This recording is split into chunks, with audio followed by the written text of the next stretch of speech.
வணக்கம், நமஸ்காரம். இன்று நாம் தரிசிக்கவிருக்கும் திருக்கோயில் திண்டுக்கல் மாவட்டம் தாடிக்கொம்பில் வரலாற்று சிறப்புமிக்க சவுந்தரராஜ பெருமாள் கோயில்.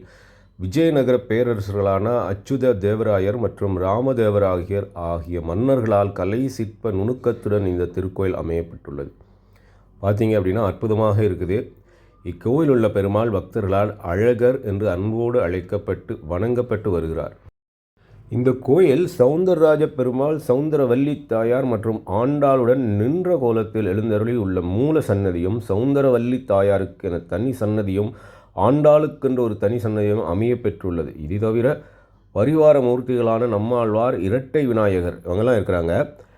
இதில் என்ன விசேஷம், நான் காமிக்கிற இந்த புகைப்படம் எங்கே பார்த்தேன் அப்படின்னா, முதல்ல இந்த திருக்கோயிலை பற்றி பழனி ஆண்டவர் கோயிலில் இருக்க அருங்காட்சியகத்தில் பார்த்த புகைப்படம். அங்கே தான் திண்டுக்கல்லில் இருக்கிற முக்கியமான கோவில் அப்படின்னு சவுந்தரராஜ பெருமாள் கோயிலை முதல்ல பார்த்து கண்டிப்பாக போய் பார்க்க வேண்டும். இவ்வளோ சிறப்பாக சிற்பங்கள் இருக்குது அப்படின்னு சொல்லிட்டு பார்த்து அசந்துட்டேன். கண்டிப்பாக நாம் பார்க்க வேண்டிய ஒரு முக்கியமான ஒரு கோயில் தமிழ்நாட்டில் சவுந்தரராஜ பெருமாள், தாடிக்கொம்பு, திண்டுக்கல்.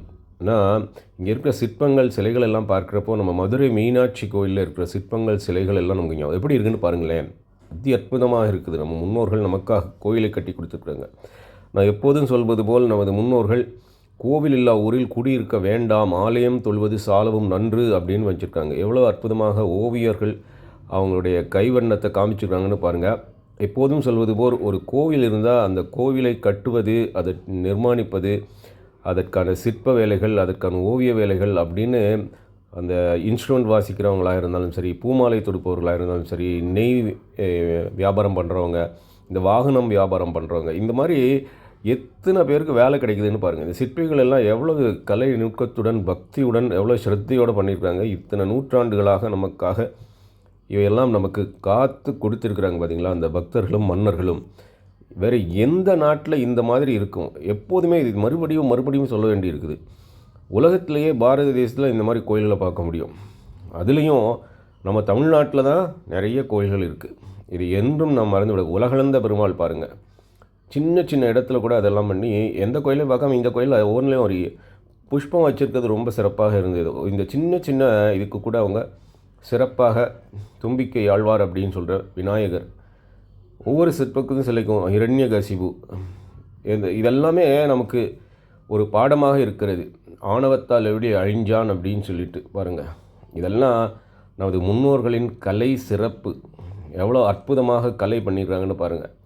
லவகுஷ சீதாதேவியை அற்புதமாக பண்ணியிருக்காங்க. இந்த ஸ்தல விருட்சம் வில்வ மரம். இப்போ நம்ம பார்க்குற வில்வ மரம் நார்மலாக சிவபெருமானுடைய கோயிலில் தான் வில்வ மரம் இருக்குது. இதான் அந்த கலை சிற்பங்களின் அதி அற்புதமான, எப்படி வார்த்தைகளால் சொல்ல முடியாது. ஆக்சுவலி போய் பார்த்து ரசிக்க வேண்டியவை. நமது முன்னோர்களின் பெருமை.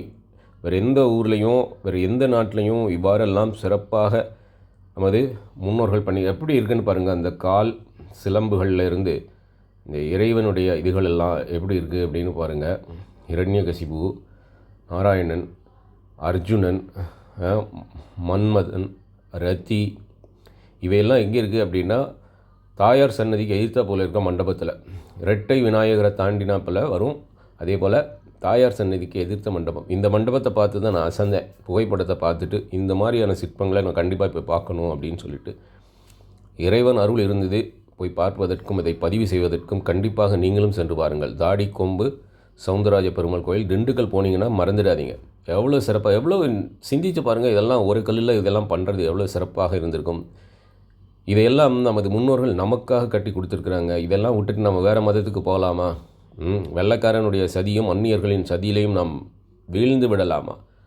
அவன் தன்னுடைய கருப்பு கல்லை காப்பாற்றுறதுக்கு நம்ம கோயிலெல்லாம் இடிக்கணுமா? அவனும் கல்லைத்தானே வச்சு கும்பிட்டுக்கிட்டு இருக்கிறான். கும்பிடையில் ஆயிடுவானுங்க கேட்டால். நம்ம ஞாபகம் வச்சுக்கணுங்க. இதெல்லாம் சொல்லி தான் ஆக வேண்டும். நமது அந்நியர்கள் வந்து எவ்வாறெல்லாம் நம்மை கேலி கிண்டல் எல்லாம் பண்ணிவிட்டு அவங்க கோவில்லையும் அவங்க இதுலேயும் வழிபாட்டு ஸ்தலங்களையும் இரத்தமும் சதையும் நரம்பும் உடைய கடவுளையாக பார்த்துக்கிட்டு இருக்கிறாங்க. கல் தானே எங்கேயும் இருக்குது. நமது மட்டும் கல் அப்படின்னு சொல்லிட்டு கிண்டல் கேலி பண்ணிகிட்டு இருக்கிறாங்க. நமது சனாதன தர்மம் என்ன சொல்லுது? கடைசியில் எல்லாமே நம்முள்ளே இருக்கிறான் இறைவன் அப்படின்னு சொல்ல. ஆரம்ப நிலையில் இந்த மாதிரி நாம் வழிபாட்டு ஆரம்பித்து வேதாந்தம் கடைசியில் என்ன சொல்கிறது? நம்முள்ளேயே இறைவன் இருக்கிறார் அப்படின்ற சிந்தனை. இதுதான் சனாதனம். ஆரம்ப நிலை தான் இந்த உருவ வழிபாடு. விவேகானந்தர் எல்லாம் அதை தெளிவு பண்ணுறாரு. அதை நாம் புரிந்து கொள்ளணும். இந்த திருக்கோயிலில் இசை தூண்கள் இருக்குது. இந்த ரைட் சைடில் அம்மன் சன்னதி பக்கத்தில் இசை தூண்கள் அற்புதமாக இருக்குது. ஸோ இந்த கோயிலில் இன்னொரு விசேஷம் என்ன அப்படின்னு பார்த்தோம் அப்படின்னா, இது இந்த இசை தூண்கள் லெஃப்ட்டில் இருக்கிறதுலாம் இசை தூண்கள். என்ன விசேஷம்னா, நார்மலாக சிவன் கோயிலில் தான் பைரவர் சன்னதி. இங்கே ஆகர்ஷண சொர்ண பைரவர் அப்படின்னு சிறப்பாக, சொர்ண பைரவர். நிறைய பணம் வேணுமா, இந்த இறைவனை வந்து வழங்கி தரிசனம் பண்ணுங்கள் சொர்ண பைரவரை.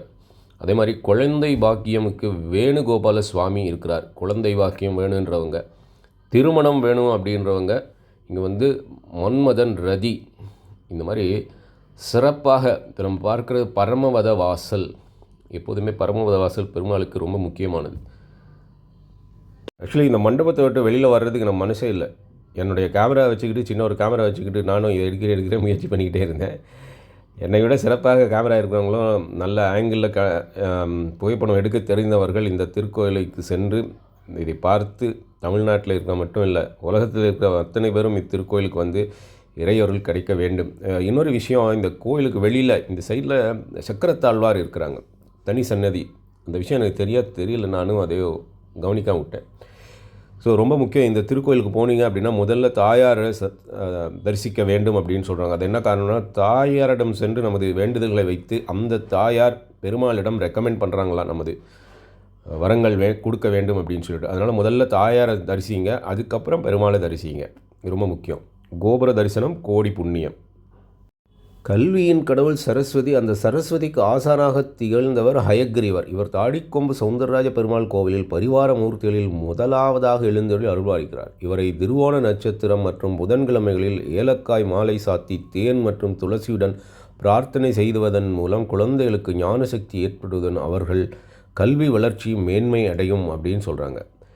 எவ்வளோ சிறப்பாக இருக்குது இந்த புகைப்படங்கள் எல்லாம். தாடிக்கொம்பு சௌந்தரராஜ பெருமாள் கோவில் ராஜகோபுரத்தில் உள்நுழைந்தவுடன் தெற்கு நோக்கி எழுந்தருளி உள்ள விஸ்வக்சேனரை வணங்கி ஆலயத்துள் பிரவேசிக்க வேண்டும். அதைத் தொடர்ந்து பரிவார சன்னதிகளில் தென்பகுதியில் முதலாவதாக நம்மாழ்வார் எழுந்தருளியுள்ளார். இவரையடுத்து தும்பிக்கை ஆழ்வார் என்று வைணவத்தை அழைக்கும் விநாயகர் சன்னதி அமைந்துள்ளது. இவங்களெல்லாம் முதல்ல வணங்கி அதுக்கப்புறம் தாயாரை வணங்கி அதுக்கப்புறம் பெருமாளை வணங்குவது தான் இந்த திருக்கோயிலில் பண்ண வேண்டியது. கண்டிப்பாக அதை ஃபாலோ பண்ணினோம் அப்படின்னா சிறப்பாக இருக்கும் நமது திருக்கோயிலின் விஜயம். கண்டிப்பாக சொர்ண ஆகர்ஷண பைரவர் அதுவும் ரொம்ப விசேஷமாக திருக்கோயிலில் பண்ணிக்கிட்டு இருக்கிறாங்க. அதை பண்ணுறப்போ சொல்வது தன்வந்திரி, இவங்களுக்கெல்லாம் ரொம்ப விசேஷமாக பண்ணிடுறாங்க. அந்த திருக்கோயிலில் இருக்கிற ராஜா பூக்கடை அவங்க இந்த விசேஷங்கள் எல்லாம் நமக்கு பிரிண்ட் பண்ணி கொடுத்துருக்குறாங்க. கண்டிப்பாக போய் பாருங்கள்.